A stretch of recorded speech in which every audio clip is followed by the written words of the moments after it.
We live in a very connected but disconnected world. We are very connected on the internet. We're very connected to our phones. We're very connected to social media. But more and more, I think we are very disconnected internally and between each other. And so I think it's a very important topic. And what I'm going to speak about first in this session is about the connection within our families. And in talking about that, I was thinking about this, and over the years when you meet a lot of different people and you travel and meet various communities, you start to kind of notice certain trends.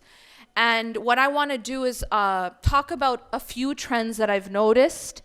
And I think that before you can ever really solve a problem, you have to be able to diagnose it. Just like, in a medical condition, in order to solve, you have to be able to diagnose correctly. I think that there are 5 mistakes that we make when it comes to family that I think is hurting us, not just in this country, but globally as a community, as a Muslim community, as an ummah. So I want to talk about what I think those 5 things are.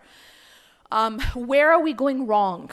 Where I believe, through talking to people all over the world and observing and counseling and just dealing with the community, where are the places that I feel that we're going wrong? So I'm going to kind of do them in order of what I think is most important first, and then move on. For the first place I think we're getting it wrong is that I think that within our families, within our relationships, we have the wrong center. We have the wrong center, and I'll explain what I mean by that. Many of us put things at the center of our relationship or at the center of our family other than Allah subhanahu wa ta'ala. So even for us believing, practicing Muslims, we sometimes put other things at the center. And this is very, very dangerous.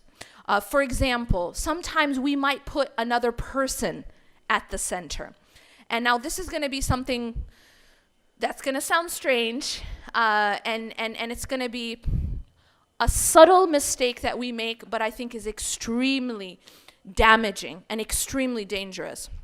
One of the things that we do, especially as parents and specifically as mothers, is that we sometimes put our children at the center. So as a mother, and this is actually sometimes the way in which we are taught that this is how to be a good mother. And what it is that many of us take our children, and a lot of times it's specifically our sons, let's be honest, and we put that child, that son, at the center of our existence, and we do what I call tawaf around him. Is any of this sounding familiar? What does that mean practically? It means that Allah subhanahu wa ta'ala is no longer at the center. And this is subtle, right? You're never going to say, I worship my son, right? If I ask you, do you worship your son? Is anyone going to raise their hand? Who worships their son in this room? No one's going to raise their hand. But what does it really mean to put something other than Allah at the center? I think that the problem we're doing is that we don't have a balance in how we raise our children. And sometimes it becomes very easy, especially with the love and mercy that a mother has for her child, to put the child at the center and do tawaf. So what happens is the mother is now encouraged too. And of course this is rewarded. This is rewarded by society, by culture, that the woman should now live and sleep and wake and eat and not eat around her son or her child, but specifically the son. And a woman's actually the mother is expected to put aside everything else. You're a mother now, right? And it even takes the role, or it even takes the place of even her role as a wife sometimes. It's like when you first get married, right? And when it's just you and your husband, sometimes you put the husband at the center and you do tawaf around him. But that's until you get a child, right? And then once you get a child, then the child goes at the center. And now even the rights of the husband get put to the side because your center is now your child. Your center is specifically your son. Now, what's the problem with this? Well, there's a lot of problems with this. Number one is that only Allah should be at the center. We shouldn't be living our lives revolving around anyone or anything other than Allah subhanahu wa ta'ala, even our own children. The other problem, and this is a big problem, is that we're raising narcissists. You know what I'm saying? I'm saying that we're raising children, specifically men, who then expect that the world actually is supposed to revolve around them. Why? Because their mama revolved around them. And so now this is actually a harm that we're doing to another human being, teaching that human being that the world, the sun rises and sets on them, that they are at the center. This is very dangerous to an individual to feel that way. This is a disease within the heart, a spiritual and psychological disease. But this is the type of person, the type of character that we then raise when we behave in that way. Another problem is we're not raising strong leaders anymore. And I'll explain why. When we don't teach our children, and specifically our boys, to take responsibility, because we do everything for them. They can't even make their own beds, right? Because they're busy playing video games. That's important, right? Now, when we baby our boys in that way, we call it love, right? We do everything for them. No, but I love him, right? I'm doing everything for him to show love, but I'm actually hurting him. And the reason I'm hurting him is I'm handicapping him. I'm not teaching him to take responsibility. And now this is the boy who's supposed to grow up and become the leader, right? Isn't it? He's supposed to now take this role of being the leader. How? He has never learned responsibility. All he does is he has everything done for him, and his only responsibility is to win in, whatever video game he's playing. This is a problem. And we as parents, we don't realize that we're actually contributing to this problem. So when we have the wrong center in this way, we're not just harming our child, but we end up harming the society because we aren't teaching this future leader to take responsibility and then to grow and to mature. It's stunting the maturity. And it's really, really creating a very serious problem, later on. And now we have a marriage crisis, right? And when I say marriage crisis, we talk a lot about the marriage crisis of, the divorce rate is this. I'm talking about a different marriage crisis. And that is there's a lot of single women who can't find men to marry. And this is a crisis that I'm hearing a lot about, where you have women in their 20s, and then they're in their late 20s, and then they're in their 30s, and they cannot find suitable spouses. And a big part of this has to do with the fact that the women are ready to get married and the boys aren't. Because, for various reasons, but part of it is the fact that they haven't been taught that responsibility and that maturity. And they're not ready. And honestly, why would you, if you have everything done for you at home, right? Why go through take on that extra burden and responsibility and financial burden, et cetera, right? The weddings are expensive. The mahar is expensive. You know what I mean? And then you have to take on this new responsibility. Why? If you have it done for you at home. So this is a problem then, and it's creating a domino effect in our society. All right. Number 2. I think that within our families, we have the wrong foundation. So I talked about the center. The center should be Allah subhanahu wa ta'ala, not our children, not another individual, not money, not anything else. We also, I feel, within our family structure, have the wrong foundation. And this goes back, and it's related to the first point.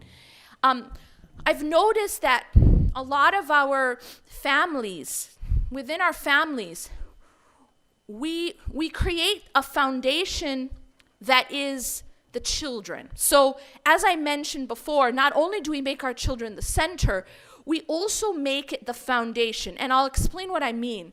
Within a family, the foundation should not be the children, it should be the marriage. So the relationship between the husband and the wife needs to be something that you invest in, that you make a priority, because that's what's going to make the family structure strong. What instead happens is that the relationship, the marital relationship, kind of takes a back seat, right? And it's like, it's all about, okay, but what do the kids need, right? And so what ends up happening, and this is what I've seen, is that over the years, what ends up happening is that this husband and this wife, they almost become just strangers. They become a parent. They become a mother and a father living under the same roof. Their relationship is no longer something that they invest in, right? Like you wouldn't like take out time and spend time alone. I mean, going on a date with your spouse, you're just like, what is that, right? That's weird. Or like you'll feel guilty if you get a babysitter for the child and spend time alone with your spouse.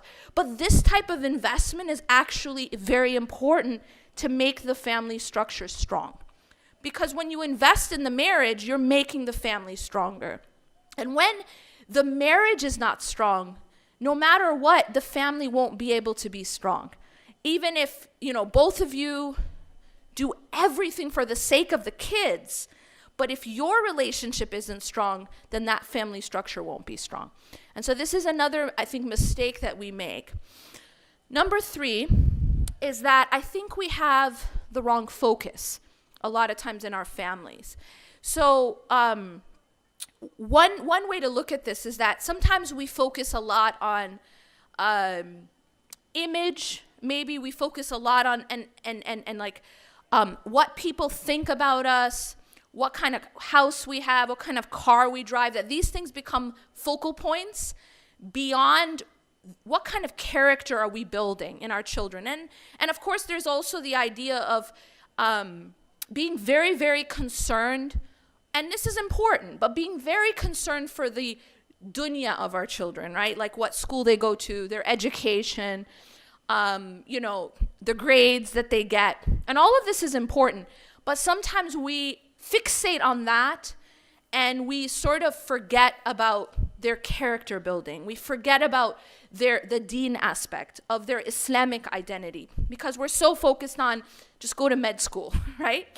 And so this is another problem where we have, maybe the wrong focus. Another thing is that, when you become religious and you see someone who's like, they're like, mashallah, they're practicing, yeah? And sometimes what you see is that when someone becomes really practicing, they start to become more and more harsh for some reason. As if the more like strict you can be, the more religious you are, right? This idea that being religious means being strict. And then who gets the brunt of the strictness? The family, right? So it's kind of like, okay, this is how I'm going to be religious, is I'm going to be really mean to my family. That's not what it means to be religious, right? Because the Prophet ﷺ says, خَيْرُكُمْ خَيْرُكُمْ لِأَهْلِهِ, that the best of you are the best to your families, to their families, or to their wives. And so what this criteria tells us is that if you want to know if you're growing in deen, look at how you are with your family. That's the criteria given to us by the Prophet ﷺ. And interestingly enough, it doesn't say the best of you are the best to, the people at the masjid. That's easy, right? It's easy to put on a face in public, right? It's easy to be polite at the grocery store, right? But it's harder to be good with your family. Why? Because no one sees that, right? That's not in the public sphere. And second, it's very easy to take family for granted. And so the Prophet ﷺ is telling us that the actual criteria is how are you in private with your family? And so the best of you are the ones who are the best with their families, not just the ones who are best in public. And sometimes I think we have this wrong focus where we might be really, really nice with everyone outside. We give everyone outside our best, but then we kind of save the scraps for our family, right? You know what I mean? It's like you held it in all day at work with your boss, and then you just take it out on your family, right? They're the punching bag. That's not good character. The Prophet ﷺ is telling us we should be the best with our families. Okay, so the focus is very important. And then number 4 is I think that we don't have good crisis management when it comes to issues within our family. One of the trends I've noticed is that people wait way too long to get help when they have problems. So whether those problems are marital or family problems, we kind of wait until it's dead and then talk about resurrecting it. And that's a problem, right? Can you imagine, like a doctor who waits until his or her patient is dead and then starts treating the patient, right? That's what we do with our families. That's what we do with our marriages. It's like, no, everything's fine. Everything's fine, right? We're just put on a face, and we don't actually try to solve the problem. We don't seek help until it's very, very late. And unfortunately, when you seek counseling so late in the game, it's a lot less effective.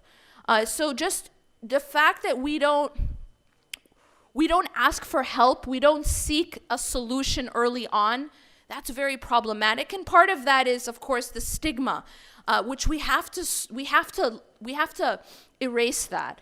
Because we have to invest in our marriages, and if there's a problem or if there's a problem in our family, we should seek help for that, to try to rectify it early on before it gets to a point where it's just so deep and there's so much history and resentment that it just becomes very, very difficult to resurrect. Another issue when it comes to crisis management is that I feel like we sit too long in bad situations, all right? We sit too long in bad situations. And I've seen this over and over and over. I have people who contact me.